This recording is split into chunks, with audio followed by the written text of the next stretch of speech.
जर तुम्हाला ही green chilli दुबईमध्ये एक्सपोर्ट करायची असेल तर ही रील शेवटपर्यंत नक्की बघा. नमस्कार मंडळी, मी छाया मेहर, अवनी ग्लोबल ट्रेड मधून. आज आपण बघणार आहोत ग्रीन चिलीची पॅकेजिंग.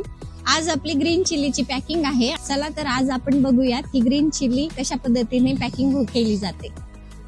तुम्ही बघू शकता इथे हिरव्या मिरचीची शेतामधील हीट उष्णता काढून टाकण्यासाठी अशा प्रकारे मिरची पसरून फॅन लावला जातो. शॉर्टिंग ग्रेडिंग दरम्यान मिरची मधील पाला, तुटलेली मिरची, खराब मिरची वेगळी करून बॉक्समध्ये भरली जाते. खराब होणाऱ्या पॅरिशेबल उत्पादनांसाठी पॅकेजिंग खूप महत्वाची असते. त्यासाठी मजबूत आणि हवेशीर 3 प्ले किंवा 5 प्लेचा बॉक्स वापरावा लागतो. त्यात हवा खेळती राहण्यासाठी बॉक्सला किमान 16 होल असणे गरजेचे असते. हिरवी मिरचीची G4 व्हरायटीच्या एक्सपोर्टसाठी साधारणपणे 3.8 kg नेट वेट आणि 4.5 kg ग्रॉस वेटचे बॉक्स तयार केले जातात. तुम्ही बघू शकता इथे बॉक्स तयार झाल्यानंतर अतिशय व्यवस्थित पद्धतीने बेल्टिंग केली जात आहे.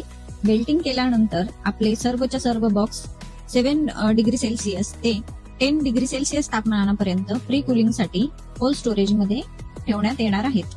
तुम्ही बघू शकता इथे जवळपास 7 ते 8 तास प्री कुलिंग केल्यानंतर हिरव्या मिरचीचे बॉक्स हे आपण कंटेनर मध्ये लोड करणार आहोत. प्री कुलिंग करण्याचा मुख्य उद्देश मिरच्यामधील शेतातील उष्णता म्हणजेच फील्ड हीट काढून टाकणे हा आहे, जेणेकरून त्या पॅकेजिंग नंतरही ताज्या राहतील आणि वाहतुकी दरम्यान सडणार नाहीत. तुम्ही बघू शकता इथे आपले कंटेनर इथे आलेले आहे आणि प्री कुलिंग केलेले सर्व हिरव्या मिरच्यांचे बॉक्स इथे स्टेप बाय स्टेप आपण लोड करणार आहोत. एका 40 फीट रेफर कंटेनर मध्ये आपण साधारणपणे 3.8 kg नेट वेटचे 3765 मिरचीचे बॉक्स लोड करणार आहोत. ही संख्या बॉक्सचा आकार, नेट वेट आणि पॅकेजिंगच्या पद्धतीवर अवलंबून असते.